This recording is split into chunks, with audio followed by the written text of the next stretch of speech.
Yeah, I don't want to come in. Hi, I'm Nick Russell. This is the Mac and Black Podcast. Let's go. Exactly. I'm ready. Ready? All right, here we go. This podcast is brought to you by Pod River Network, Intrinsic Marketing, Hodgepodge, and Nux 3-in-1 Refresher Spray. You can check us out at macandblack.com. We're on iTunes, Spotify, Google Play, and any other place for podcasts. We also just launched our new website. You can watch or listen to past episodes on macandblack.com. You'll find all the podcast icons on the homepage to subscribe. You can also find us on YouTube and everywhere you can find all podcasts. the media outlets. Yes. Yes, sir. So send us a message on the site, click content, and let us know what's on your mind, and we'll talk about it on the next show. I'm about to go ham. How's the motherfucker? Know who I am. So before we came on to the show, by the way, welcome to the Mac and Black Podcast. I know you missed my face. I'm back. I missed I'm it for black. sure. Mac's over here. What's going so on? before, I'm glad I got a pen in my hand because I like talking with pens in my hand. It makes you look like a analyst, like an ESPN analyst. Yeah. Like They make fun of me at work because I always talk with my hands. So when I cut the pizzas and I'm like, would you like any finishing sauce? They always laugh at me. They're like, Nick, why do you talk with your hands? Yeah. Just brings a little bit more It does. flair It's flair. to what I'm Yeah. doing. It's flavor. Right, exactly. So before we came on to the show, I was talking about how the left and the right and anyone that talks politics sound like complete moo-moo morons. Yeah. And I will stick to that. That's why I don't like people talking politics on my Facebook page. Yeah. That guy that you made fun of on the show that one day literally blocked me off. So there's this one girl that we're mutual friends with, and I see her comment with him. Yeah. But I have no idea what he's saying because he was such a Wait, wuss. what did I say? That's when he was talking about Obama, and you're like, Nick, you should really think about checking the type your of dude. friends Yeah, list. yeah. Yeah, dude. Do you know at least twice a year that is told to me? Yeah, at least twice. Here's part of the problem with that, man, is that people don't really know until you tell them. You know what I'm saying? Like, some people go around and say this shit to people, and people just go, yeah, that's just Joe. You know, that's what he does. That's just kind of. Right. And I know you, and I'm the same way. I'm not afraid to say, yeah, you're wrong, you're dumb. I don't give, But sorry to you that I I didn't mean to make you block Nick or anything like that. I just. I don't want Nick to have to deal with this type of negativity on his Facebook forum, but sorry to whoever you are, sir. You know how Once I again, am. see, You know here we how go. I'm on Facebook. See, here we go. I talk mess on Here we go. Facebook. Okay, now this is what we're going to do. This is exactly what we're going to do, okay? Mm-hmm. Now, we're going to talk a little foosball. Yes, we're going to sir. talk, the forum is really wide open, to be honest with you, okay? We're going to talk some foosball. But since Wednesday, I have been fired up. And this dude who just commented on my I said that today the Bucks signed Devin White, okay? Okay, I wanted the Bucks to draft Ed Oliver. The Bucks didn't draft Ed Oliver. They drafted Devin White. Okay, I don't have a problem with that. Which, I mean, come on, Nick. Let me ask you, if sidebar, before the draft, if I would have said, yeah, you didn't get Ed Oliver, but you got Devin White, you would have probably been like, that's not a bad... It's not a bad trade-off, Yes. You didn't. It's not like you got the lesser player. Devin White was rated higher in a lot of drafts. So yeah, sorry about that. Go ahead. No, you're good. Hold on. So here's what happened. Okay, I have been saying to myself for the longest since Wednesday that I was going to come onto this show and that I was going to lose my ever-loving mind. Okay, because I have beef to deal with. Okay. And I'm just going to start the show off right now. So I told our producer, Steve, do not leave the room for the next handful of minutes because I'm going to get loud. Hopefully there's nobody, here at the house. Sleeping behind Hopefully there's nobody sleeping or resting because you are going to wake up here in a minute. But I'm just going to go off here and say this. I have never in my entire life met with a bunch of sensitive-ass fans than I have Chicago Bears fans. Chicago Bears fans can all piss off. If I took 100% of Chicago Bears fans, I would take 10% are smart, 5% only care about Mitchell Trubisky, and the other 85% are all idiots. Every Bears fan, dude, this all started because I trolled Bears fans on the Madden rankings because Jameis was rated over overrated ass Mitchell Trubisky. And this is exactly what I got on my wall. Well, Mitchell Trubisky's completion percentage is so much better than Jameis. If I could throw the ball to Tariq Cohen 50% of the time and he catches every goddamn pass, guess what? My completion percentage would be great too.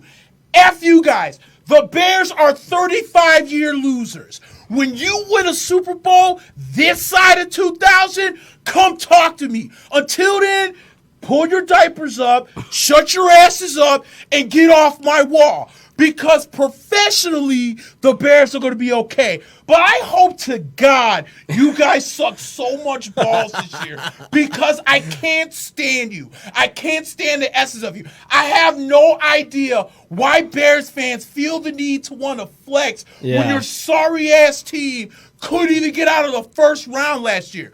Don't worry about what Jameis is doing because all Jameis has done this year for a guy that's a so-called bum when he was fully healthy, I don't know, threw for the most yards first 2 years, most yards, any quarterback. Not Peyton, not Dan Marino, not your hometown jackass Mitchell Trubisky, not any other Bears quarterback that has survived, not Tom Brady, nobody. The record belongs to Jameis Winston. So while you sit there and you're blue and orange and you think you're going to be great this year, screw off. Because if you're 5-11 or 6-10 or any of that matter, on everything I own, I will troll this entire city to where they throw me out. I cannot stand Bears fans. They piss me off on the regular. Every time, oh, well, I'm going to Tariq Cohen's camp, and here's Mitchell Trubisky, and Jameis Winston's a bum, and Jameis Winston's a backup. Your quarterback has the same amount of playoff wins as mine does. That's zero. Yeah. So take your 35-year loser asses and stop worrying about my team. And then while I'm on it, screw the entire NFC North fans because Lions fans do the same exact shit. I can get on and that. You guys haven't won a playoff game since George H.W. Bush, who's dead, was in office. Green Bay Packer fans think they're good, but Aaron Rodgers, I hate to bring this old word up, might just tad be a little bit overrated and can't do squat. And the Minnesota Vikings can piss off because Kirk Cousins is the reason why RG3 has no job. So screw Mike Shanahan and screw Kirk Cousins and screw Minnesota. The whole NFC North could burn and nobody sheds a tear. F y'all.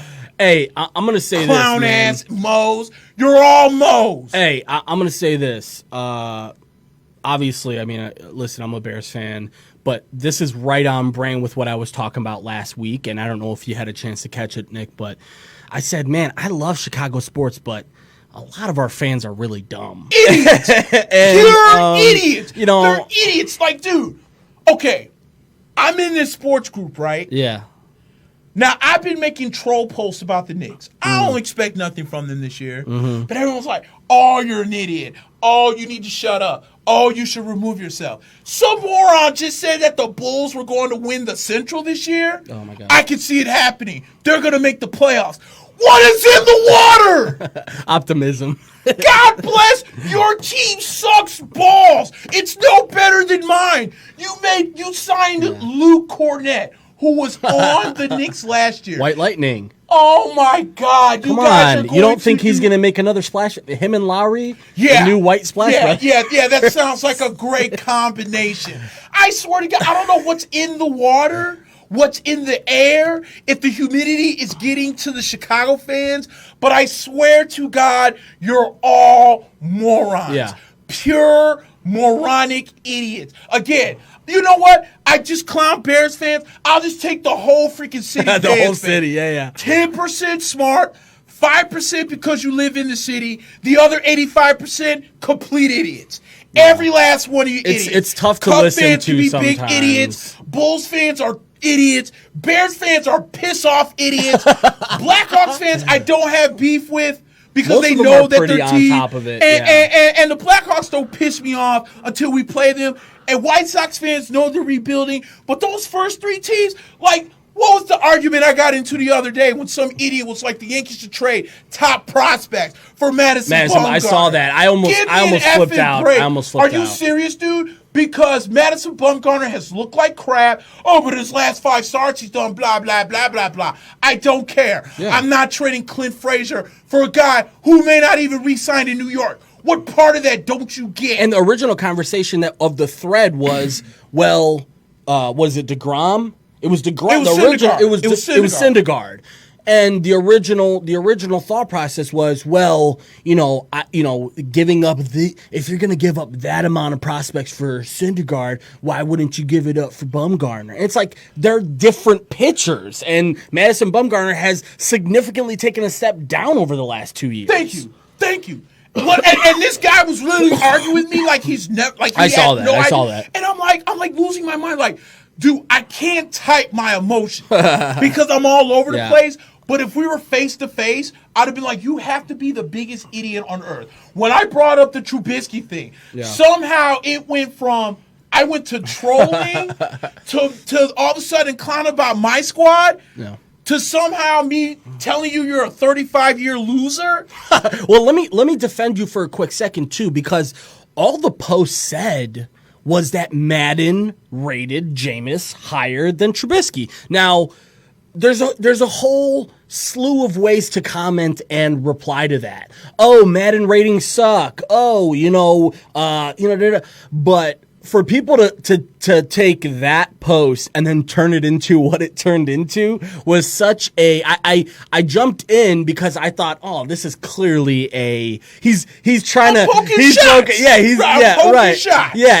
and I thought it was pretty obvious, and I think some people are just so desperate to get some sort of like, I need to get like, I hate my boss so much and fuck Nick, and that's what it is. Yeah, and that's what it is. Yeah. Because the minute they see me say Chicago and they know there's a diss coming, every fan gets their panties in a goddamn bunch. It's just, Trubisky had a better completion percentage. And, we made the playoffs and you did it. And, we whooped your asses in week 4. Which I give you that. Our team sucked and you whooped us. And our defense was terrible. Yeah.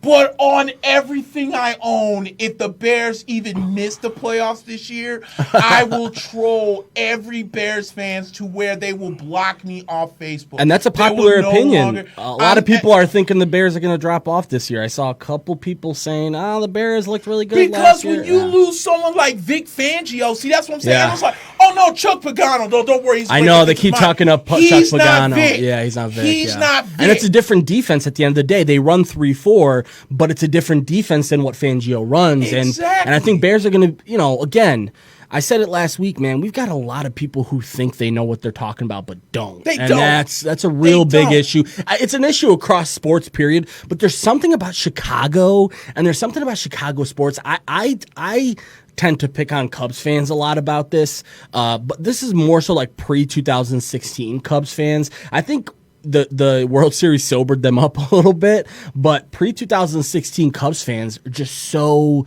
delusional in the way that they think. And back to the Soriano days and sorry, that wasn't that bad. And it's like, listen, man, you can, like, for example, there's 1,000 ways to respond to you in that post, right? There was like, oh my God, Madden, they're full of, they're terrible. Look at their ratings this year and da-da-da-da. Oh man, Madden, they really had it right, But to me, man, listen, I know a lot of Bears fans are like, well, Mitch is being disrespected and da-da-da.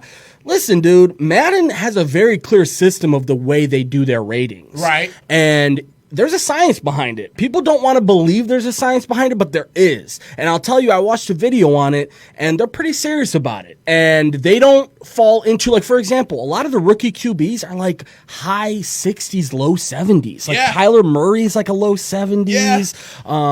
Josh Allen wasn't even on the list. Yeah. Who's the other one that wasn't on the list? The one that got traded. Josh Rosen. Josh Rosen wasn't on the list. Yeah. And I know that I looked at some of their other ratings. This year more than ever, they weren't giving it to players. First of all, they only had 4 players that were 99 overall. Right. Aaron Donald, Khalil Mack, and DeAndre Hopkins. And which I'm not feeling the Wagner I don't like the Wagner one, and honestly, to a certain extent, I'm not sure about Hopkins either. I love Hopkins. I think he's a great receiver, but is he a 99 in Madden? No. I think I would reserve that for guys like Donald, for Mack. I think eventually you're going to see this for like guys like, I don't know about Clowney, but like Watt maybe. Some of this if Watt had a season last year, but no, there's 1,000 ways to respond to that post, and none of them involved like, it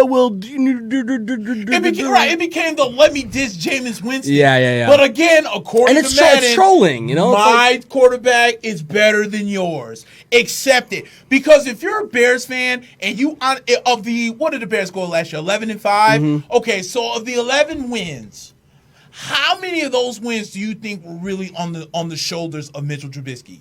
3?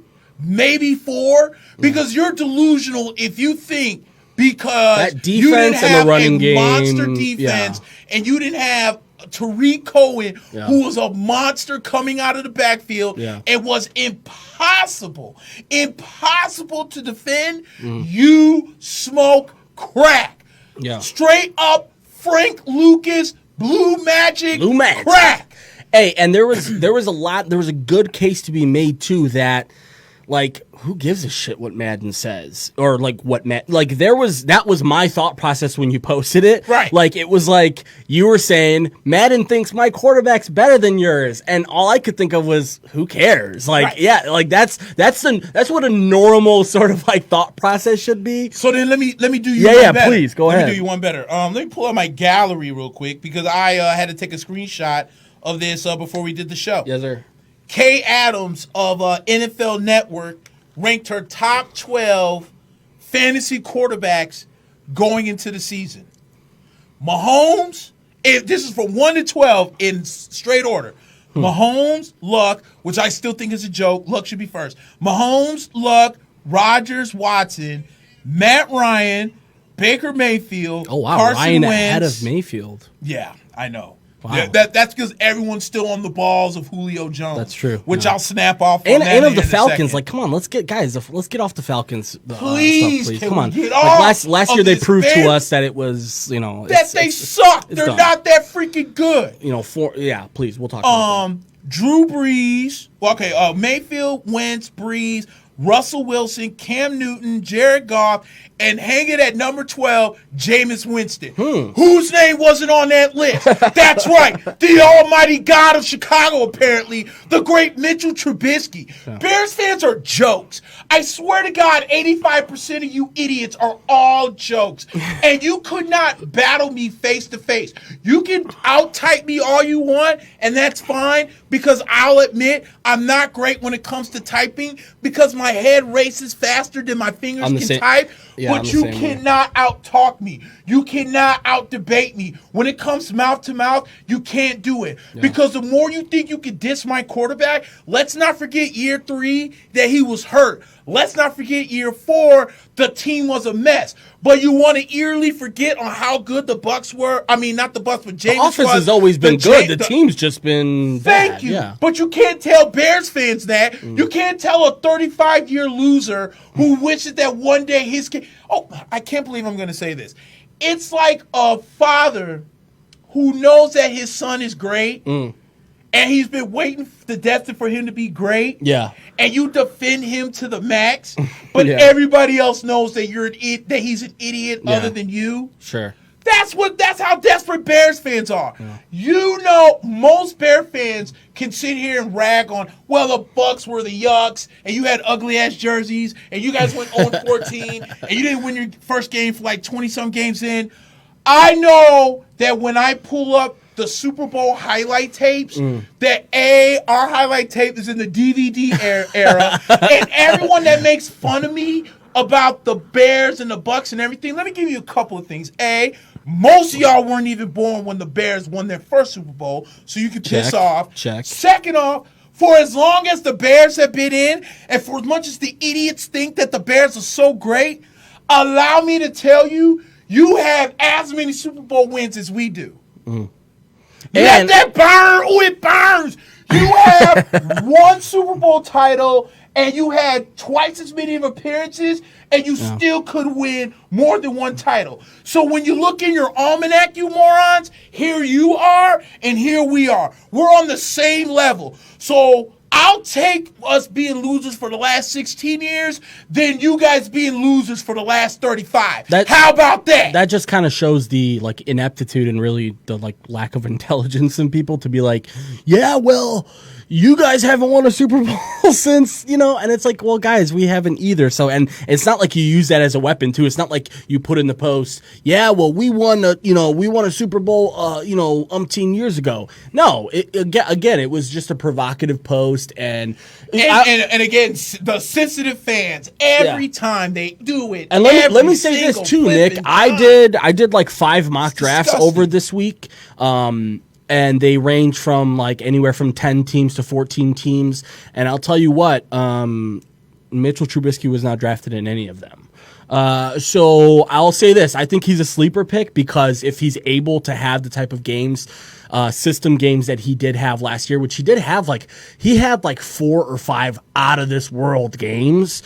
The rest were good games, and he did have some bad games as well. I know that, the Dolphins game was a rough one for him. He lost us the game. Parkey missed the kicks, but still, guys, let's be careful about the way that we defend our team because we're making ourselves look like assholes. Look like complete idiots. Yeah. It's like you know what, man? There's this. This goes back to kind of what we were talking about with this whole dichotomy of how we deal with anything in our lives right now, and it's politics, religion, this, that, and it's my team versus your team, and if my team, if you're not on my team, then you're against me, and yada yada yada. So there's this sense that I think people get I could sense desperation in some of the comments in that thread. It was I need to make sure that Nick, right, Mr. Trubisky is and it's we don't have to do that. Listen, to me, man, I've always been taught if somebody wants to argue with you about something, use your leverage. And shit, man, I mean, I hate to say this to you, Nicky, you probably agree with me. We got leverage over you guys right now because last year, we were better than you, but this year we're 0-0. We're both kind of, on the same level right now. And while we have more to be optimistic than Bucks fans,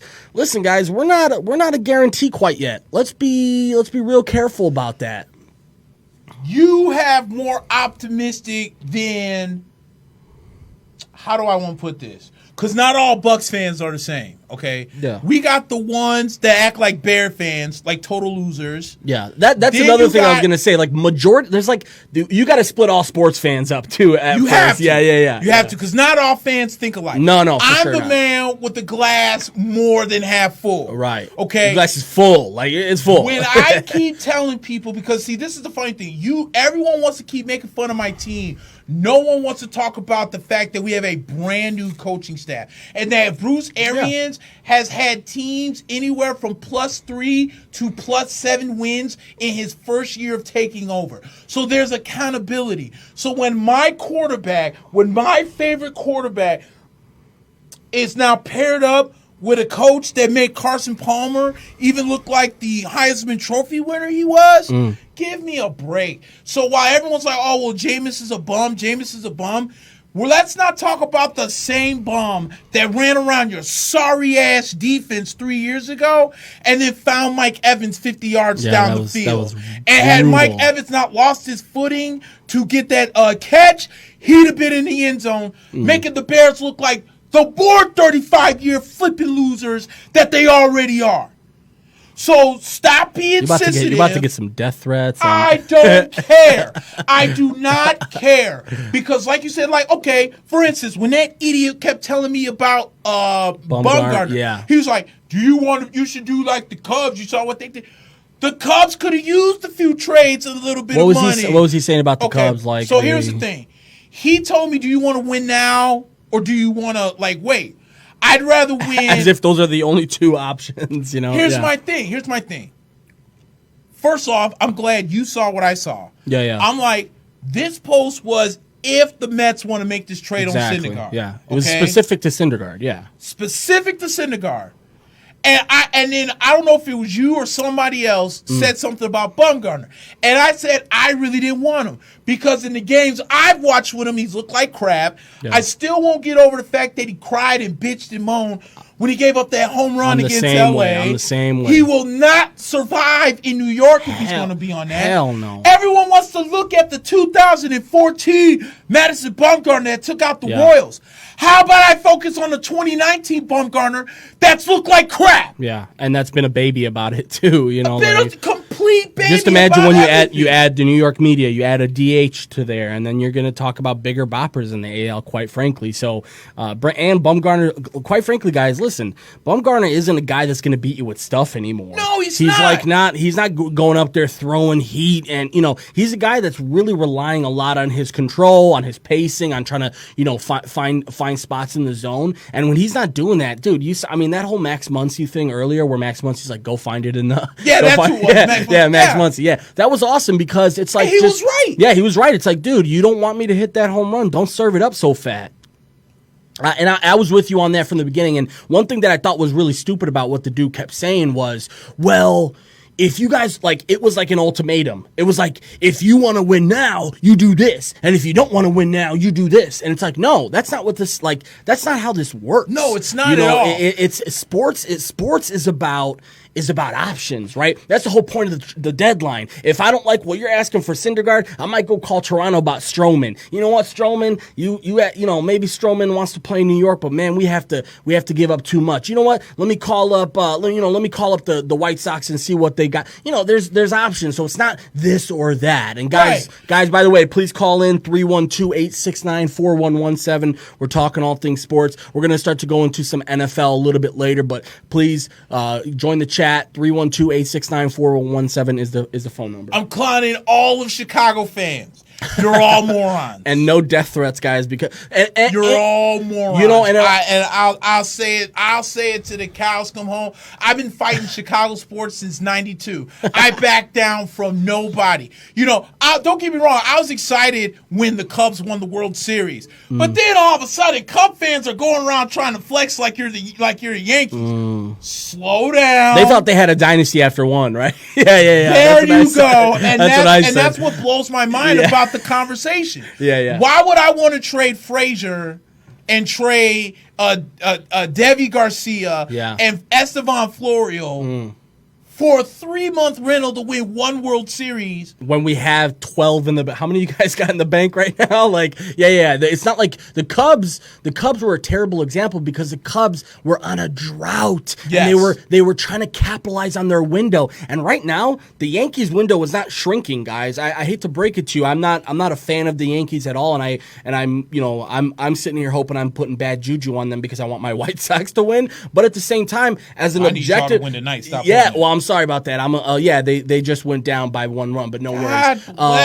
But I'm telling you that the Yankees window is not shrinking, guys. This is not like the Cubs were like, man, if we don't get ourselves a closer soon, we're in big trouble because our window is kind of closing up. We may be losing Bryant in a couple of years. We may be losing such and such in a couple of years, and that's why they made that move for Chapman, and it worked out for them. Now the Yankees don't have to do that. The Yankees right now have a plethora of roster talent. We saw that they traded for Encarnacion, and right now they're looking real good. Offensively, they need a couple arms, but do they need it to the point where they're going to sell the farm for? Again, this whole thought process of, well, you're not going to get Syndergaard, and you're not going to get, so you know what? Might as well just get Bumgarner. No, that's not how this works. Yeah, right. Yeah. And you know what? I would rather give up a low AA prospect that no one's ever going to hear for Mike Leake or something along those lines, and say, you know what, let's take our chances with Mike Leake, because I'm not about to take a chance on Madison Bumgarner for 3 of our top prospects. That's just silly. And I looked at the dude's page. He's not even a Giants fan, so I wasn't even sure what he was. I wasn't sure like where he was coming from, but he was going hard. He might have been Bumgarner's agent or something like that, because he was going super hard about the fact that if you don't take Bumgarner, you don't want to win. And it's like, what are you talking about, bro? Right. This is a 30. We've got a lot of teams in this league with a lot of arms, and we'll figure it out. Thank you. And I was on your side about that one. Yeah, and I'm like so blue because then when we was having the Trubisky situation, he was like, well, you're off track. I'm like, dude, you're the one that's off track.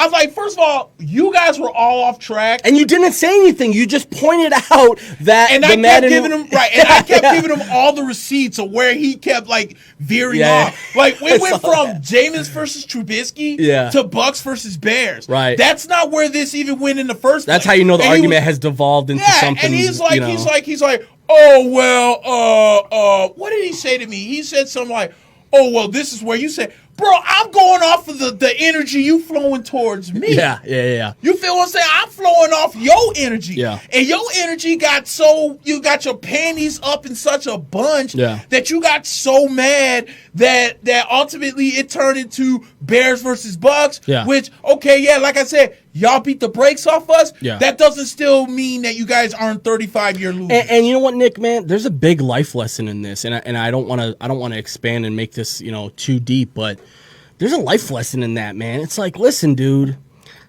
other people's opinion about me while I'm doing good does not affect me. No. If I'm doing good in life, right? Right. And I'm sitting here, I'm doing good. I look across my life. I'm like, man, I look good right now. Right. And then if somebody said, yeah, well, Mac, he ain't doing as good as such and such, I'm not going to go, oh, man, don't ever say, because I know within me, and that's why I'm trying to tell Bears fans, guys, stop with this pettiness. We look good. We have a good team, guys. For the first time in over 10 years, we have a team that we can look forward to. We've got one of the most dominant defenses in the league, and our player personnel looks good, but we don't have to prove anything to anybody anymore. You could say you've been saying all this stuff you want about it. That doesn't hurt my feelings. Right. You never said anything that made me go, oh man, Nick, you've really crossed the line now. I can't believe you said that my Bears are. Listen, man, this is sports, guys. If you don't have an opinion, go away. Go tuck yourself away sometimes. Because if you don't have an opinion, and if your opinion isn't, if you're not drawing a line with where you're at, then you're not doing it right. Right. So at the same time, Bears fans, let's have a little bit more security in ourselves and say, shit, I don't need Nick to like the Bears for me to be excited about the Bears or think the Bears are going to do well this year. Nick is not. He doesn't want the Bears to do well I this really year. don't. So I really don't. His opinion on the Bears has nothing to do with me, and it's not affecting. I'm not sitting here going, oh, I can't believe that he's trying to say Mitch Trubisky is not as good. Because you know what, guys? I hate to break this to you. Time will tell if Mitch Trubisky's better than Jameis Winston. Let's just put it that way. It ain't happening this year. But I'll tell you this much, it's Nick. It's not happening this year. I'll tell you this much. Just like Bears fans, I think everybody on that thread was thinking Trubisky's going to have an amazing season this year, and I can't wait to go back to Nick and da-da-da. Listen, guys, it could go both ways. I'm telling you, this whole Jameis thing, I mean, Bears fans, before we hired Mark Trestman like the dumbasses that we are, we loved Bruce Arians. And Bruce Arians, he came to Chicago. He wanted to be the coach here, and we let him go because we had jackasses in the front office at that time. So I love Bruce Arians. I quite frankly think that the Bucs are in a really good position, and even if they have an 8-8 season, it's better than the 5-11 one. Yeah, exactly. That's why I'm saying Bears fans, we don't have to compete about optimism. We could have a lot of optimism about our team. And yeah, we were one good kicker away from maybe advancing last year, but it didn't happen. Okay? So let's refocus, let's re-energize, and stop pulling. And again, this goes back to the whole life lesson. Stop changing your energy based on other people's energy. I don't need Nick to sit here and talk me up about my own life and about my own goodness and my own this and my. I'm good. I'm secure. If I know I'm good, I'm good. And Nick can sit here and say whatever he wants, and that's not going to affect me. It's similar to what vice versa. If Nick's good with Nick, and if I sat here and I went, Nick, you garbage, my man, you're not going to go, oh, I can't believe it. And how now dare you? yeah, and now I'm going to listen, guys. You know, we've got enough confidence and you know, security in ourselves to know I'm good, bro. And that's what Bears fans need to do. Stop with this pettiness. And basically what I'm saying is Bears fans are still morons. 85% of them are. Let me be more specific. Because not every Bears fan's an idiot. Break that number down for us. I really can't put everyone in the same category, but I'm definitely putting the majority of them in the same pool. That you're all morons. I would put sports fans. Honestly, Nick, I'm sorry to say this. I know it's going to offend a lot of people. I think half the sports fans in this country are complete idiots. Oh, they have no idea what they're talking about. Oh. And the worst part is they think they know what they're talking about. You know what I'm saying? Right. Nothing's worse. The only thing worse than a dumb person is a dumb person who thinks he's smart. You know what I'm saying? Like a dumb person who's like, I don't know much. Maybe I shouldn't say this. That is like, okay, I could respect that. I'm like that somewhere. I'm not the smartest dude in the world, and I recognize that in myself. But there's nothing worse than a sports fan who's like, yeah, I mean, are you kidding? Have you seen the roster with the Rockets? Westbrook, that's a triple-double machine, that team, and they're better than both LA teams. I've seen legitimate people say that, Nick, and you're just looking and you go, that's a guy who goes home every day and looks in the mirror and goes, I'm a sports fan, you know, and looks at himself and says, I know what I'm talking about. And I hate to break it to you, my guy, you have zero clue what you're talking about. And again, this is just about humbleness in general. It's like, you know, if you want to have this conversation about sports, man, you can't take shit personally. You can't be the one that's like, oh, don't talk badly about my quarterback because your quarterback sucks. And it's like, listen, man, we're that's exactly Bears fans in a nutshell. Don't talk about Trubisky because we made the playoffs last year. Yeah, we're going to find that out, guys. Never mind that Mitchell Trubisky looked like total utter crap. Yeah. Because they'll sit there and act like Mitchell Trubisky was the second coming of Tom Brady and Randy he had Moss. like 5 guys. Let's remember, he had 5 really, really, really good games. A couple of them were against really bad defenses.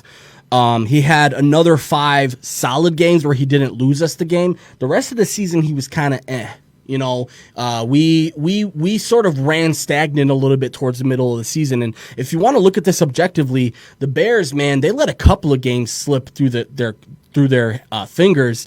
Not only in the regular season, but obviously in the postseason. I mean, that game against Philly, you let that slip right through your fingers. But there's the Dolphins game, which is another reason why I don't like the fact that Khalil Mack got a 99 because this man was over here getting straight up stiffed by Jason Peters the entire second half. I will say this about Khalil though.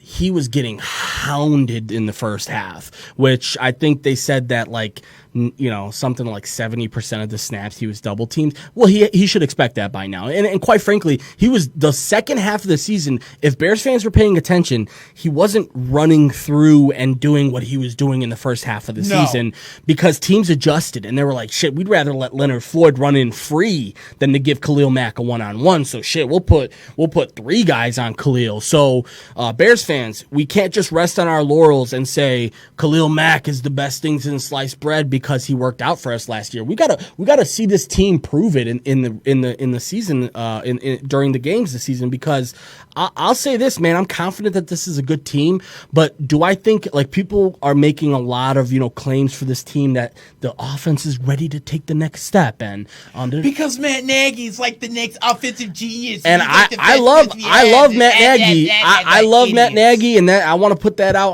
on Front Street, but man, the league is brutal, guys, and it showed last year. Philly, his name is escaping me. Who's the Philly coach? The Eagles coach? Oh, Doug Peterson. Everyone thought this dude was like a genius the first year. Yeah. And last year he came out and he was running really vanilla off. I know that they had the injury to Wentz and they had a lot of injuries, period, but that team wasn't that great offensively, guys, and they weren't running the same things that were running the year before. You know who I do miss? I don't know if he's on YouTube or if he hasn't put anything up, but the Philly fanatic, that EDP 445, the big black guy that's always. Oh yeah, I know he freaks out when they lose and stuff. Yeah. He has been numero uno saying that Doug Peterson needed to be fired for the same exact thing. He was like, all these Philly fans keep coming at him, talking about you're crazy, this and that. Yeah. But he echoed the same thing that you did, that Doug Peterson's offense last year was so vanilla that people knew exactly what they were going to do. True. And the Bears did too, and the Bears still lost, but the Bears knew what they were going to do. They had a good game. They just lost the game. And I want to say this about Matt Nagy. And if you're a Bears fan and you're one of the, how many percent are idiots? 85. If we're one of the 85% that are idiots, I would really suggest you guys understand that the NFL is a game of adjustments.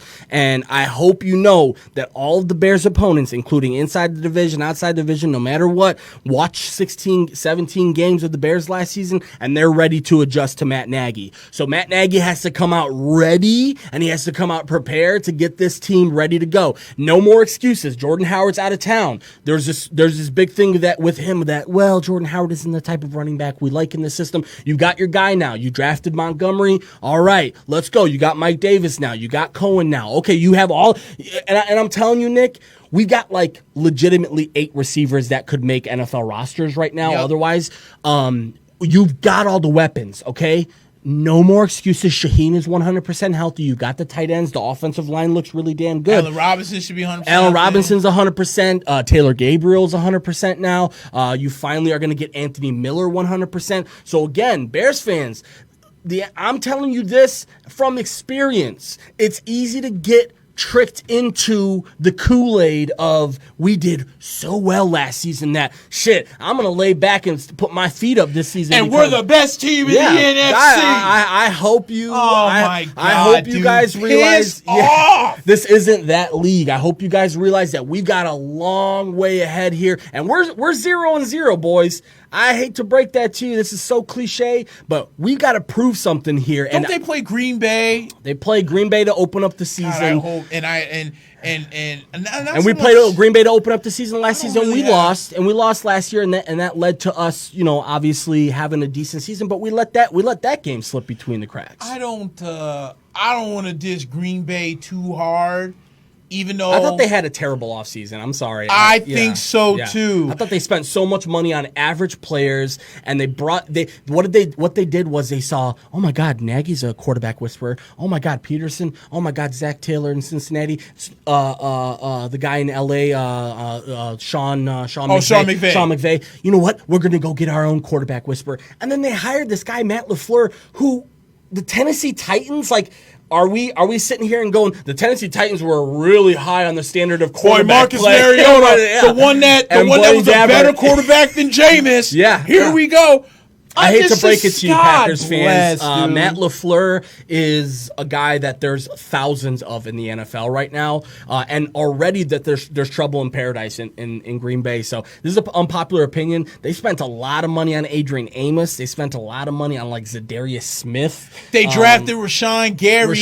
That a lot of people thought was so lazy in Michigan. It should have been better than he was. Good luck with the Packers. Again, it's too early right now to be talking this type of talk, but if you want to be a knowledgeable sports fan that people respect, you got to understand the way that the league works. This is an adjustment league, and any team that, the Bills, guys, I know the Bills sucked last season. The Bills have a chance to come in this season and do something with it and make a team. That's kind of the great thing about the NFL. It could go both ways. You could have sucked last season, and this season you're a world beater. Yeah. I hate to break it to people, but before the Eagles broke out 2 years ago, they were just kind of an average team, and people looked at them and went, "Oh, Wentz is okay, that's a decent quarterback," and and they made it deep into.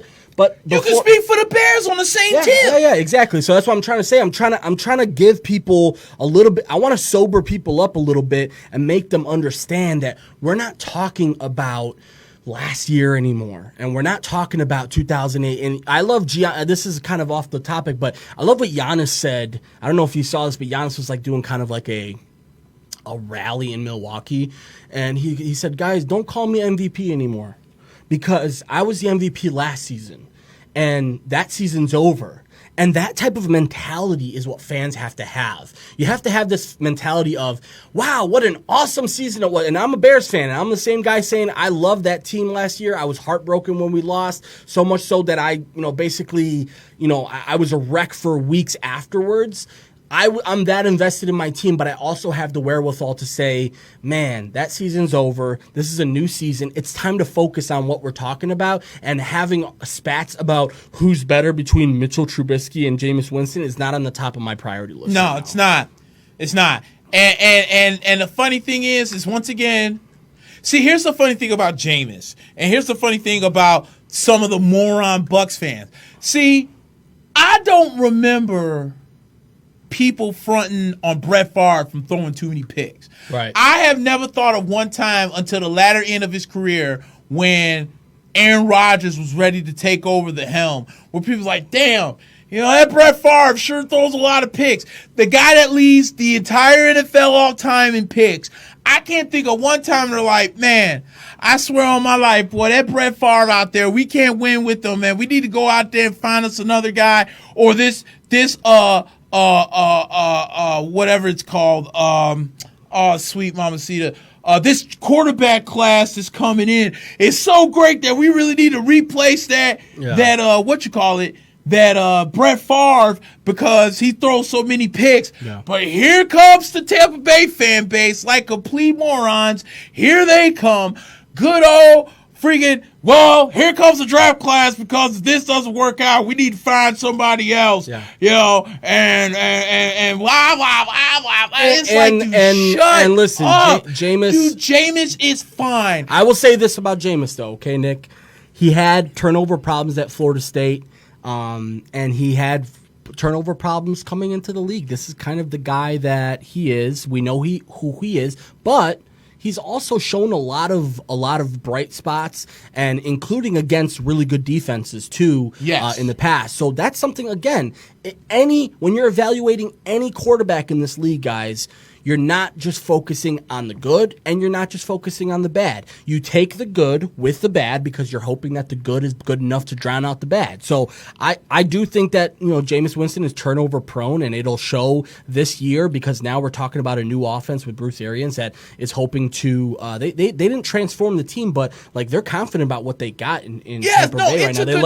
They let go of Humphreys, they let go of Deshaun Jackson. I know that they're letting the guy out of Penn State, who's Chris Godwin. Chris Godwin is going to step up and do some things for them. I know O.J. Howard's looking to take a step up. If Ronald he stays Jones, healthy, watch out. That's the only thing that kills about OJ. He get hurts a lot. He's but he's my healthy, guy in fantasy football this season, because I really think that he's gonna take on a lot of red zone targets. And I know you mentioned the Buffalo Bills, so let's go ahead and just get right into the AFC Jump East. into it, please. Let's go right into it. So usually what I like to do when it comes to the training camp segment, I've done a little bit on the Barricade, but I definitely want to do it. Yeah. I want to do it here on the Mac and Black podcast. So we're kind of 2 weeks behind. But what we'll do is each week we like to go division by division. We'll start off with the AFC, because I think the AFC is boring and I just like to get it out of the way. It's top heavy. It's really top God heavy. bless, dude. So we'll do the AFC East first, and then we'll do the North, and then we'll do the West, and then we'll finish with the South. And by the time we get to the NFC South, it'll be the first Thursday of the NFL season. Nice. So we'll be almost 3 weeks deep in the college season, and then we'll be into the NFL season. So it's a fun 8 weeks. Everyone's hyped up with the football season coming around the corner. Dude. A lot of people say they can't wait. So we'll start off with the AFC East. Yes, sir. What I usually do is I usually start for the team I think is going to suck the worst to the team that I think is going to be the best. So the team that I think is going to suck is the Miami Dolphins. Yeah, we agree on that. Okay, so I'm looking at the Miami Dolphins. Okay. This team is another team that's in transition. Yeah. but the team is kind of a mess. Yeah, for sure. So we're talking about a team that signed Ryan Fitzpatrick. We're talking about a team that drafted. They traded for Rosen. Yeah. You know, I think they. Hold on, I'm gonna pull up Miami right now. Yeah, and I have them on here. I will tell you this about Miami. They made a smart decision this offseason. And what they did was they said, there's no point of going all in right now and trying to win this year. And I respect what they did because they had a chance to go out and like try and make a splash with the quarterback, like maybe sign Teddy Bridgewater or like one of these guys to like maybe be the guy and hope. And I was surprised that they weren't like more aggressive with who they wanted to draft this year. But damn, Rosen's a pretty decent consolation prize. Fitzpatrick's a guy who's proven that he's he should be respected in this league. So they're not going to be very good. I know Kenyon Drake's a really good player. Devontae Parker is a pretty good player himself, and I know that they drafted a couple tight ends over the last couple of years, but that defense is not going to be good, and they're going to have a really rough time. I know Minkah Fitzpatrick, who they drafted last year, was a good pick, but overall not that great. Right. And then, looking at the team, you mentioned Minkah Fitzpatrick, Raekwon McMillan is going to be in the middle. Kiko Alonso is a guy that's had trouble staying healthy. I'm not a fan of him either. He's so overrated. He had that one really good season with Philly, and then they had that trade with Buffalo with LaShawn McCoy, right? And then it was just kind of like he went to the Dolphins and. All of a sudden, he just tries to he's no longer this sort of composed guy anymore. He's just trying to fly around the field and almost pad stats. So I did an IDP league last year, and one of my buddies had him, and it was rough because he's so up and down. You don't really know what you're getting, and that's part of the problem with that team right now. You're not going to know what you're getting. Right. So, and then we mentioned the trade for Rosen. Remember, they traded Ryan Tannehill. He's now backing up Marcus Mariota in Tennessee. Yeah. And then they named Brian Flores, who was the former defensive coordinator in New England, as head de facto coach. guy. He was like the secondary, but he called the plays. Right. So then, looking at bring it back to the depth chart of Miami. Kenyon Drake still back there. You got Devontae Parker, Kenny Stills. Kenny Stills to me is just really the fly guy. Right. He's the fly route guy. He kind of reminds me of Torrey Smith. I remember that Torrey Smith.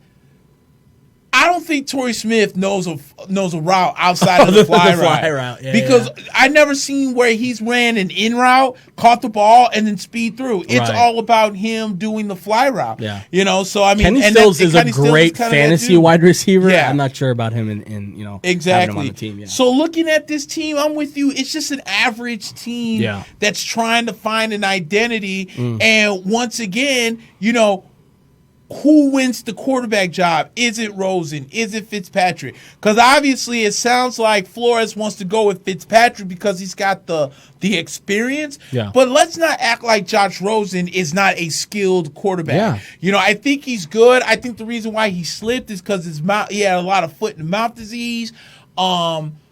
He also ran into a buzzsaw with that whole Arizona situation where they brought in Steve Wilkes, and then they wanted to be a defensive team, and the next thing you know, they're like, oh, never mind Steve Wilkes, we want to bring in Cliff Kingsbury. And then Cliff Kingsbury looked at Rosen and went, this isn't the type of dude that I want running my offense right now. So Miami got good value for him. I was happy for them that they did that. But I will also say this, Nick, and I read this last week when we were supposed to do it. They have the toughest schedule in the NFL next year. Miami Dolphins? The Miami Dolphins do, yeah. So by far the most difficult schedules in the division. I think their schedule difficulty rating is around 106. I think the average one is around 85. Right. So yeah, they're in a tough position next year. And looking at their schedule, they start off in Baltimore, in New England, at Dallas, and home against the Chargers. Oh my God! Right, so that's four formidable teams right there. Then they get the three bye on the week. road. My God, no, 3 at home. 3 at home. I'm sorry. Yeah, okay, 3 at home. Okay.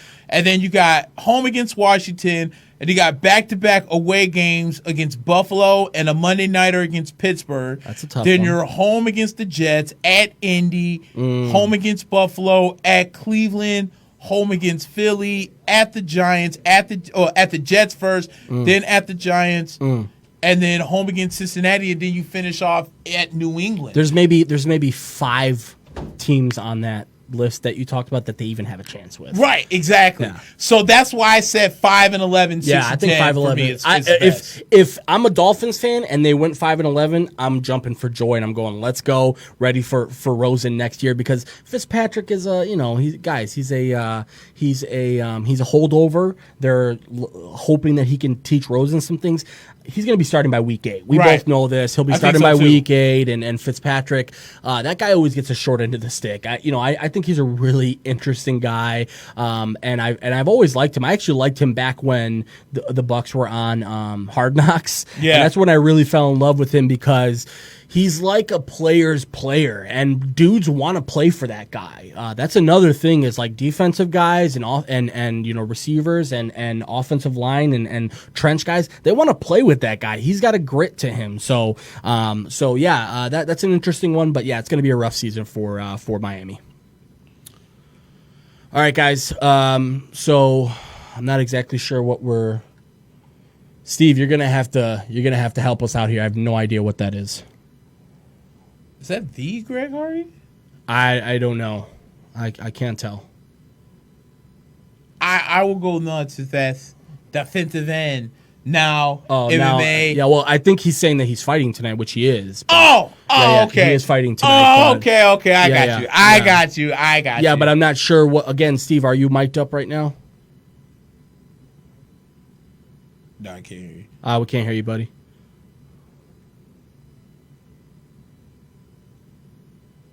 All right, we'll figure that out. Yeah. We'll figure that out. Yeah, so let's go on to the next team. Yeah. So you got them at 5-11. I got them at 5. Listen, Okay. I'm gonna say 5-11 because based off that list that you talked about, I think they could probably luck themselves into 3 wins. So I'll give them 5-11. I think that's pretty solid. But man, that's a tough schedule. Like you may start off 0-4, right? And when you start off 0-4, you never know so what happens. Hard. You could lose the rest of the whole damn season if you start off 0-4. So exactly. Yeah, I'm with you on that one.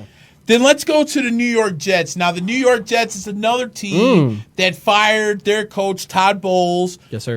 They fired Miami coach, Adam Gase. And possible crackhead, the way that he looked at his press conference. Did yes. you see that? Okay, yes. Yeah. I like to say that about him. He is a little scary at times when you look at him, because he looks a little off in the head. Yeah. But the dude can run an offense. He was an offensive coordinator for the Bears a couple of years ago. Right. And so the Jets had an interesting offseason. They go out, they sign Le'Veon Bell. Yeah. Hey guys. Yeah.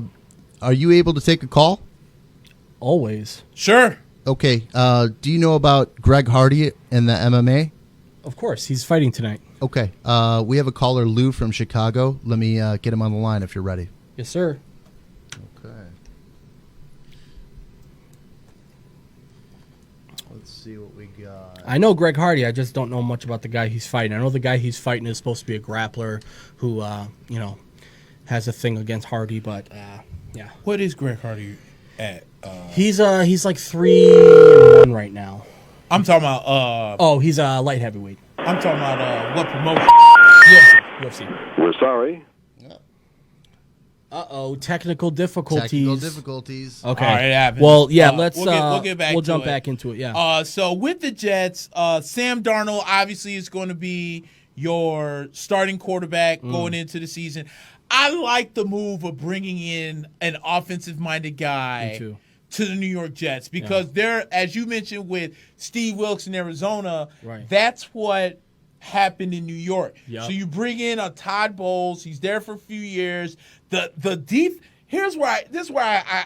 kind of confused with what happened with Todd Bowles, because you bring in a defensive guy, you draft so many defensive players. Yeah. You drafted Leonard Williams, who, if the Buccaneers didn't have such quarterback problems, I would have clearly taken him when they had the number 1 pick back in 2016.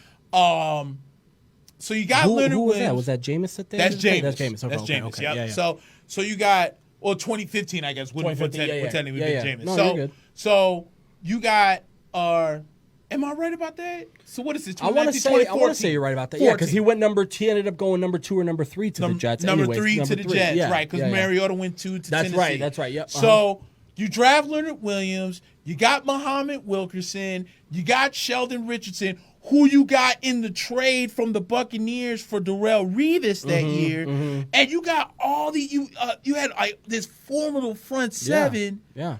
But then they didn't pay attention to the offense. At all. Or the offensive line either. That was a real big thing. Because once Alan Faneca went down and retired, Yep. then you lost one of the best left tackles in the game in DeFrickashaw Ferguson, and he retired. Out of nowhere, too. Remember, that was out of nowhere. Right. Yeah. So you lost those guys, and they didn't – like, I thought they lucked out so hard in getting Sam Darnold because the Browns went and got Baker Mayfield, and then the Giants went the other way when a lot of people thought that the Giants should have got Darnold. I was so surprised when they went with Saquon Barkley. Yeah. So then the Jets luck out against Sam Darnold, and then first game of the season, he comes out against the Lions and is just killing the game. Yeah. And then the Jets just kind of fell off somewhere. Yeah. So and they didn't have a part of the problem with the Jets, Nick, is they had so much front office problems for so many years. Yeah. And they had like guys playing tug of war in the front office, and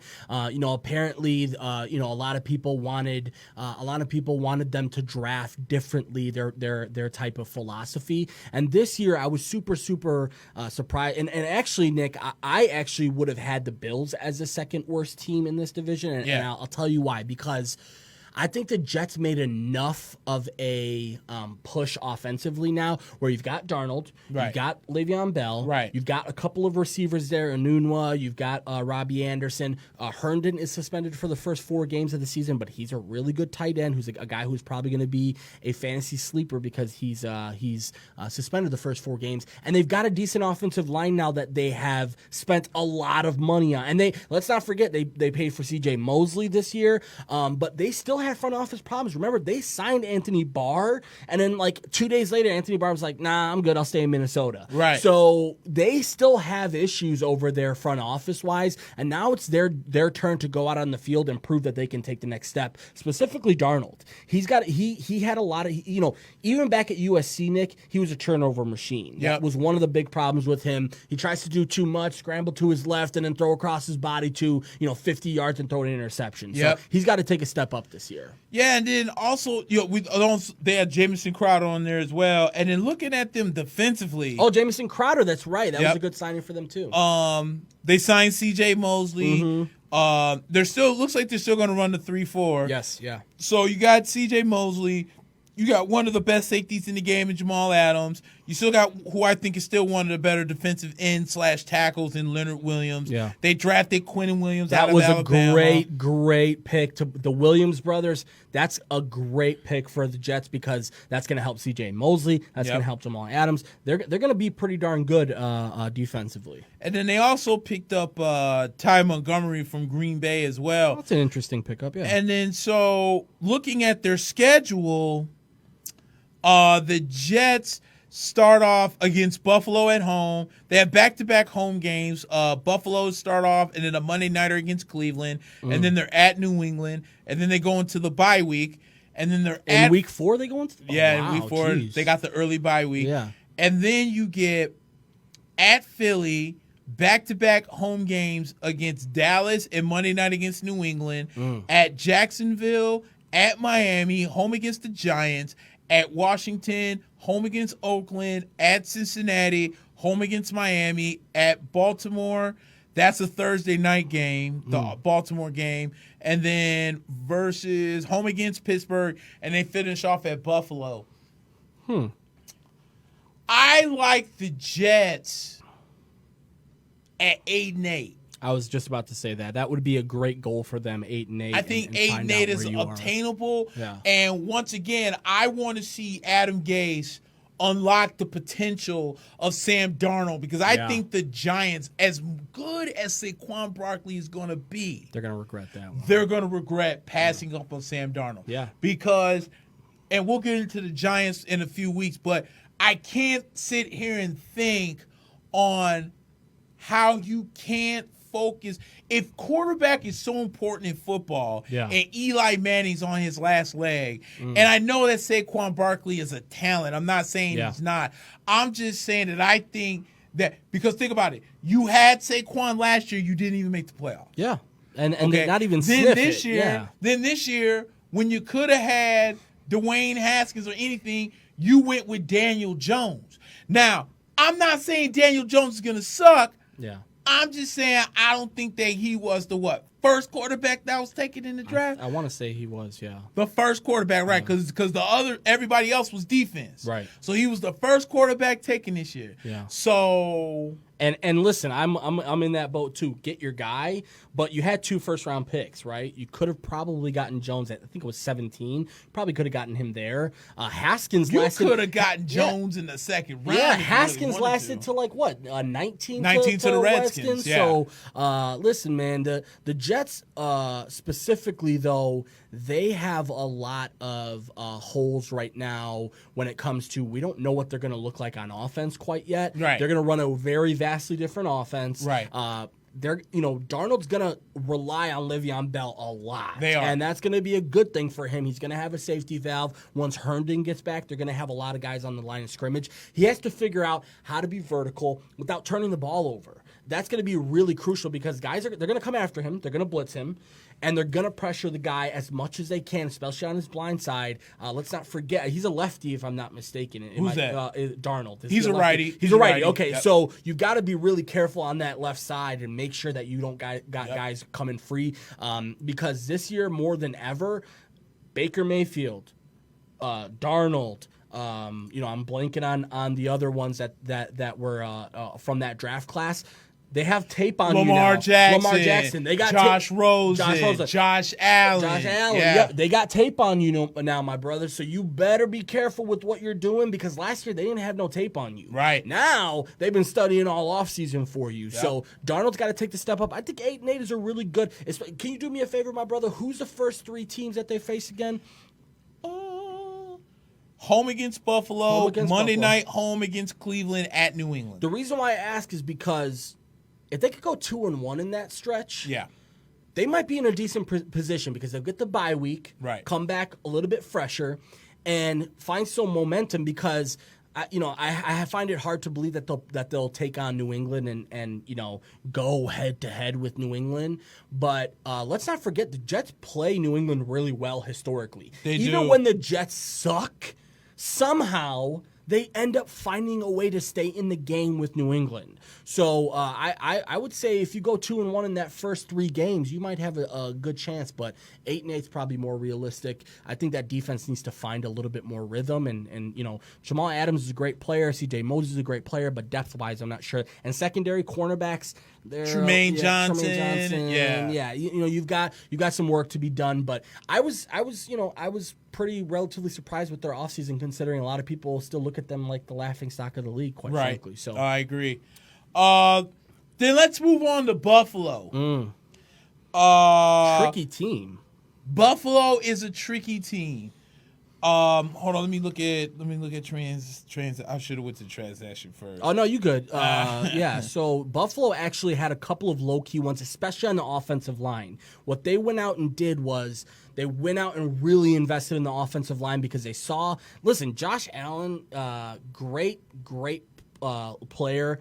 Athlete, but he was running for his life last year. Do you remember? I know. He ran for almost 1,000 yards during the season because the guy was just running everywhere, and there was times where he was literally having to jump over defenders. And this guy's going to get hurt this year, Nick. So they had to find an offensive line. I think they got Spencer Long, if I'm not mistaken, from Washington, which is a good one. I know that they have a couple of decent offensive linemen. So that Mitch Morse, John Mitch Feliciano, Morse was another one. Gil Dawkins. So and they found depth, which is really good. I know that right now they are kind of a bare bones team when it comes to wide receivers. They've got like Robert Foster. I don't know if they picked up anyone over the offseason, but running back LaShawn McCoy, Frank Gore, and then they drafted this kid Devin Singletary. Yeah. Apparently this guy is like the talk of the town when it comes to rookie running backs because he ended up splitting time with a guy in college, and the guy that he split time with, I think the Bears might have taken him later into the draft. The kid from Iowa State, Montgomery? No, not Montgomery. The second one, his name was something White. I think it's Kyrie White or something like that. It's a small little college. I want to say it's like Liberty, if I'm not mistaken. Hey, guys, can I bust in for a second? We have Nick from Nux, the sponsor. He wanted to kind of just say thanks to you by the guys. way, my buddy just texted me. We forgot about Kyler Murray. He was the first quarterback taken. He was. My bad. Sorry about that. Thank you. Oh, my God. Thank you, dude. Goodsey. Appreciate that. Right. I got him out about the Bears. I got him riled up about the Bears. So, yeah, thank you Are for you that. guys okay to take this call real quick? Good to go whenever you are, man. Shout out to my boy Mario. Let's go Rangers. Yeah, we signed True. I swear, dude. New York about to be so Here we go. sick.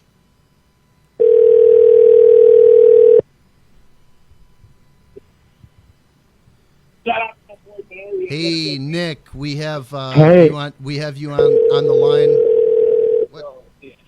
What's going on here? Hey, can you hear me? Yeah. You're all good. You're on the line with the guys, so just let's go with it. Hey, What's going on, Nick? Can you hear us? I'm still hearing the dial tone in here, Steve. hey, can you hear me? Yeah, you're all good. I think someone needs to turn either down the radio or off the radio. Technical difficulties, guys. All right. So we'll we come wanna back go- to the call. Yeah, we'll come back to it in a minute. Okay. Okay, cool. All right. So back to Buffalo. Yeah. All right. I'm huge on Josh Allen this year. I really am. I'm not sure what it is about him because I know Josh Allen caught a lot of hell because He came out of nowhere during the draft. okay, Yeah. he came out of nowhere during the draft. But I think what it is, remember, Buffalo actually traded up because they were as a matter of fact, they traded up with with Tampa Bay to get into that spot before Because he was selected before Rosen. Yeah. Because you had Baker come off, and then you had what's his name? Darnold come off. Yeah. So then And before Lamar too, right? yeah, because Before Lamar Jackson, didn't go till later to the first, last. yeah. He went 32, like 32, 30 something in the yeah. draft, right? So here's Buffalo that needed a quarterback. They trade up to get him. People thought it was going to be Rosen. Yeah. It ends up being Allen. Now you made a great point about the offensive line that this man had no time to throw the ball. It was crazy. But let's not twist the game here. Of all the quarterbacks that was in the class, he had the strongest arm. Yeah. He was still raw. He still had room to grow, but the talent pool is 100% there. Right. And so Buffalo wasn't able to trade LaShawn McCoy. But they did go out and get John Brown. They got Zay Jones coming back. Right. You also got Cole Beasley, who you signed That's from. right. So they did make some wide receivers. Right. So you got Cole Beasley. Oh my God, I just messed up. Yeah. So Cole Beasley, John Brown, who are very similar players, but that's what they needed. They needed kind of like short, near the line of scrimmage guys. And then as you mentioned before, now you almost give Josh Allen a little less what's the word I'm looking for? Pressure. Right. Because not only did you go out and sign TJ Yeldon, but then you went out and signed Frank Gore. And then drafted a guy. And now right. you got So LaShawn. now you got so it's almost like, okay, we're gonna focus a little bit here on the running game. Right. So we take the pressure off you to have to make plays. And then I look at the defense. Remember, they drafted Ed Oliver, which I think was an absolute steal of a pick. Especially at that point. Yeah, right. yeah. You got Star Lotuale, who they got from Carolina. EJ Gaines is a guy that was with Tampa Bay for a little bit that's too. right. Yeah, he was. Yeah. He's okay. Tre'Davious White is the kid they drafted a couple years ago. He's really good. I know they have Micah Hyde. Lorenzo All right, guys. Alexander, Tremaine Edmonds, Matt Milano. Yeah, they drafted Trey Edmonds Right. too. Yeah. So Guys, I like. Hold on. Okay. Let me finish this thought real quick. I like Buffalo if we took a look at their schedule. And I looked up there, and I want to say this too.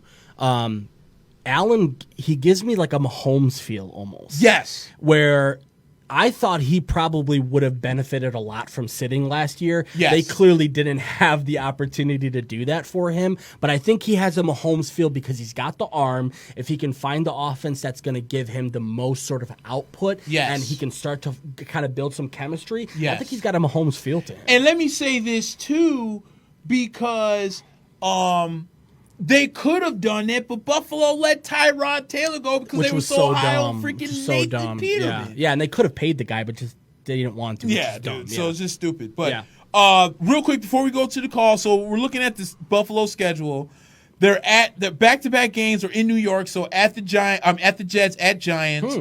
Back-to-back home games with Cincinnati and New England, and then they're at Tennessee before the bye week. Oh wow! And then they're got 3 consecutive home games against Miami, Philly, and Washington in that order. At Cleveland, at Miami, home against Denver, at Dallas, home against Baltimore, at Pittsburgh, at New England, and then they finish at home against the Jets. Yeah. I don't know. For some reason, even when I was looking at this, and I was looking at all the moves and stuff they made, I feel that Allen's going to take the next step up. I really do. And I like the Bills at, I almost want to say, I think 9-7. Yeah, for if sure. not 10-6, but 9-7. I think Buffalo's really going to turn it around this year. Four of those first 5 games that you mentioned are very winnable games. Yes. 2 against New York. Yep. And then Cincinnati, who's going to be one of the worst teams in the league this year. Oh, we'll get to them in a minute. The Pats again. Another big thing with the Buffalo Bills. No matter how good the Pats are, they play them tough. So you have a chance. And then Tennessee before the bye week, you could be 4-1. Yes. So I agree with that. I think 9-7. I think the toughest stretch for them is between like Thanksgiving and December, and they're going to have at Dallas versus Baltimore versus at Pittsburgh, at New England, home against the Jets. That is pretty rough stretch. I think they're in the 8-8, 9-7 range too. I think they've got a chance, but I agree with you. If Allen can take the next step, they've got some weapons around them, plenty of running backs to run the ball. So even if you have veteran backs, and the whole thing with them, man, is like once. It seems like every year McCoy gets banged up at one point, right? And then the team just kind of goes flatline, because they don't have anyone behind him, right? And a lot of people were scratching their heads, like Frank Gore. Why would you sign Frank Gore? Oh my God, or why would TJ Yeldon? TJ Yeldon, you had no reason for that. No, they did, and they. I was very surprised because they had the chance to just say, well, we built up the offensive line, we look good here, and we got a couple receivers, we're good with LaShawn. No, they went out and drafted a guy. They signed 2 guys. Now you got 4 legitimate guys who remember they wanted to trade LaShawn McCoy. That's true. Too, and I but think they just they're couldn't still, find a buyer people, for him. They're talking about maybe still nobody's going to take that contract. No, so we'll see. Sorry about that, Steve. All right, let's do it. All right, I'm going to put him on. All right, so this is going to be Nux, the sponsor of the show. Let's get him on.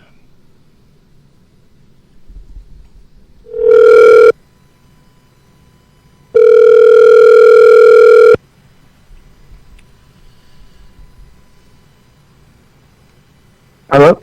There he is, Nick. You're on the line with Mac and the other Nick. You guys are on.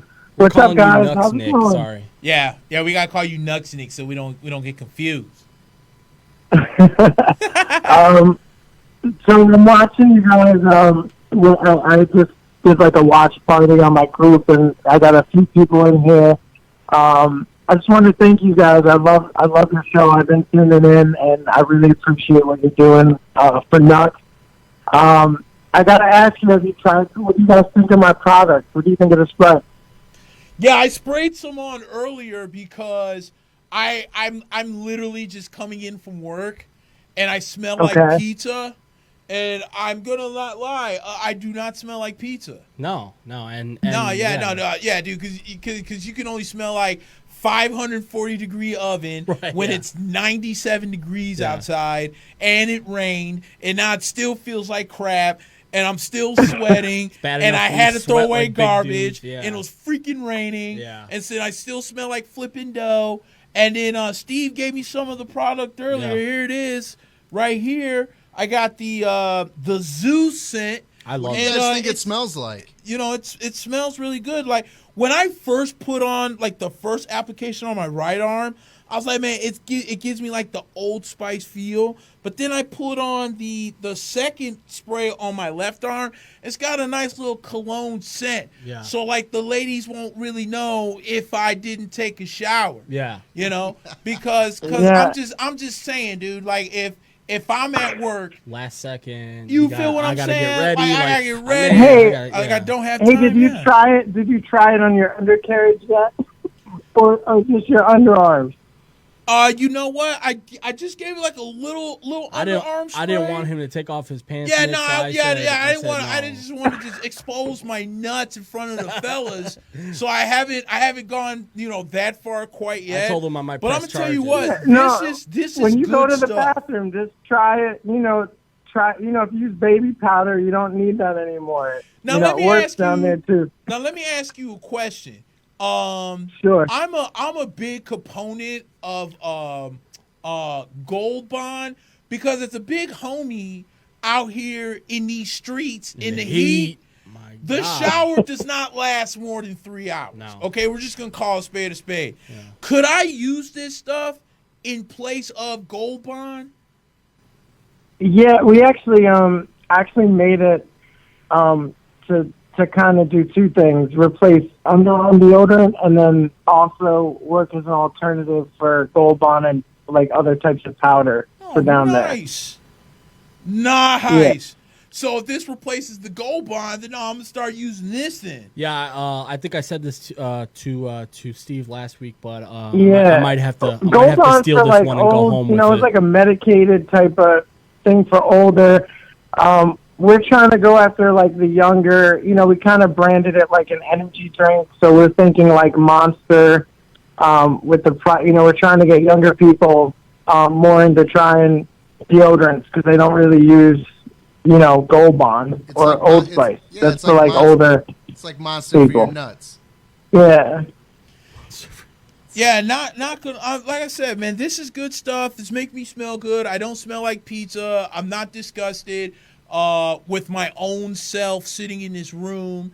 Do you sweat? Because it's more than the scent. It kind of absorbs the sweat. So if you're hot, easily. you could put it on your clothes. You could put it on your arms. And We invented Yeah. sweat. And I'm not gonna lie, I was not at the show last week, but if I was, I probably would have used a decent can because You were out a in quick Wrigleyville, story. my I was out God. in Wrigleyville in the sun, and I'm gonna tell you what, we were at a bar called Sluggers, and the body heat in Sluggers was unbearable. And I'm I telling bet, you, man. my I don't- goofy ass was in there glistening. It was so damn hot. So I'm figuring if I but would have had you this could have whipped can, Nux out right in the club and just put it every.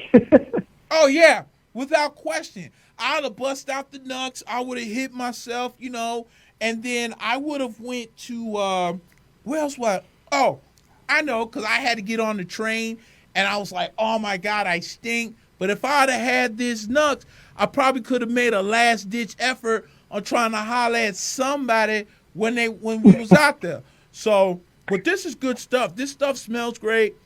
It still smells on my arms, and I sprayed it literally 2 hours ago. So it still smells great. good. Once again, this is the Awesome. Zeus scent that I'm working with right here. So, and we all know that Zeus, was the Greek king of the gods. gods. Yeah, the Greek god, the master blaster. So, for the young we got homies out an there. unscented too. So for I actually don't like scent, so I'm more of an unscented guy. So, but I think it smells good what you got there. I think we came up with something different. Yeah, I think so too.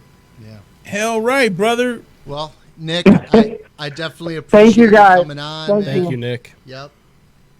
And, Yes, sir. There it is. That's we'll talk to Nick you from soon, Nick. Nux 3-in-1 refresher spray.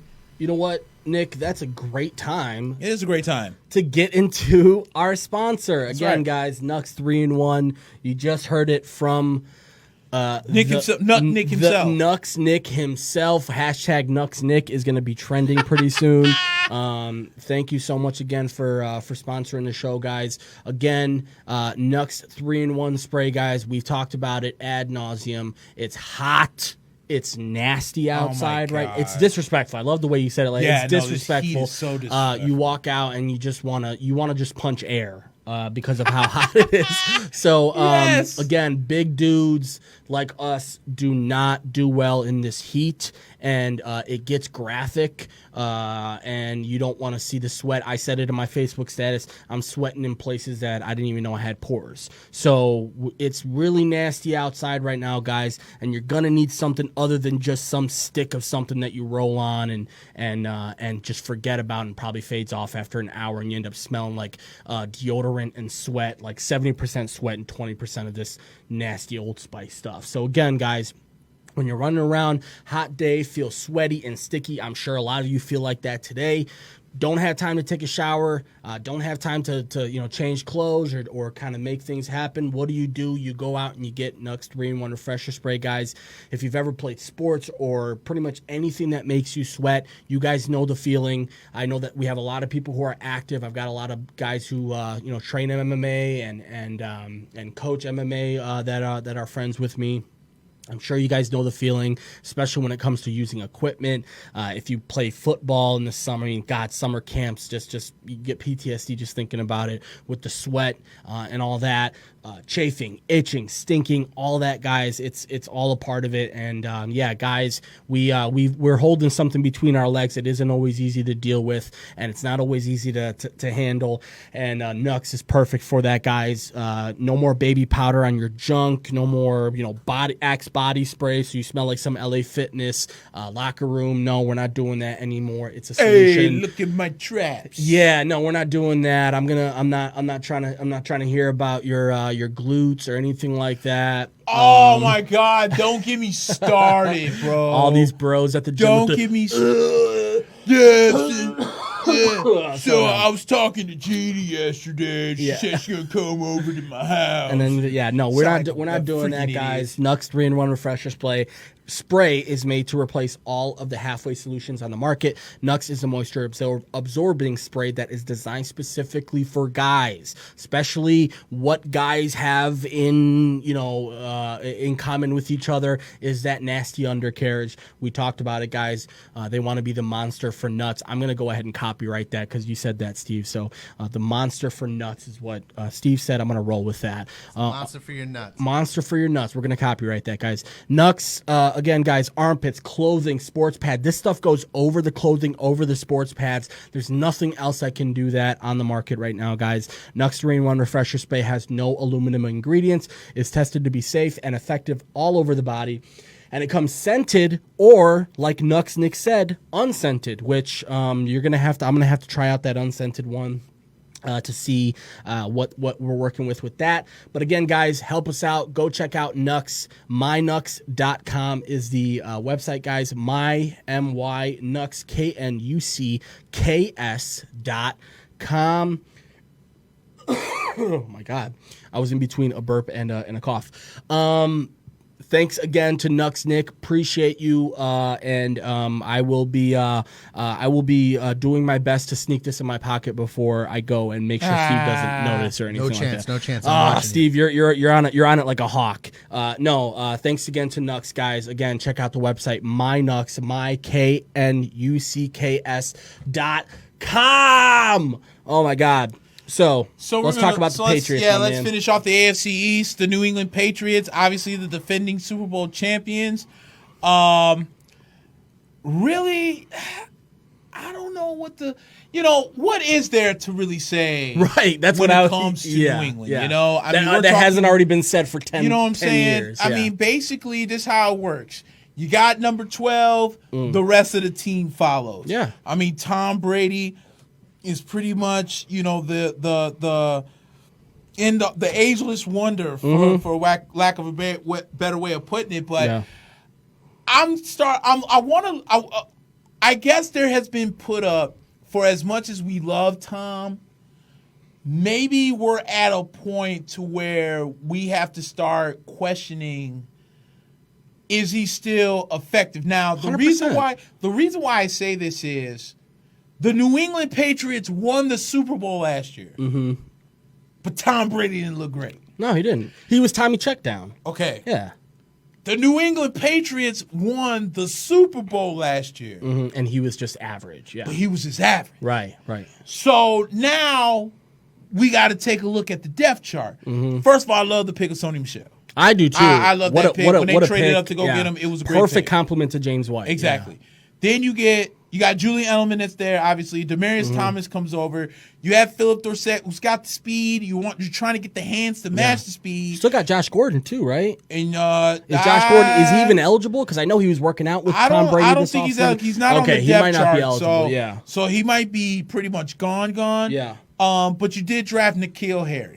Which I was I didn't realize this. That's the first time they'd ever drafted a receiver in the first round in the Belichick era. Yeah. That just shows you how much they like this guy. Right. So then you got, looking at tight end, obviously Gronk retires from the game. Benjamin Just a bunch Watson's of nobodies. in, but he's suspended. He's Right. suspended, yeah, and a bunch of nobodies after him. Pretty much. I mean, Austin Safarian Jenkins, if I'm not mistaken, has been released from the team anyway. I was going to say he got released. I think it's like Steven Anderson. Yep, and then James Devlin. Yeah. And then the other tight end, because they run a 2 tight end system, is Ryan Izzo. So gone is the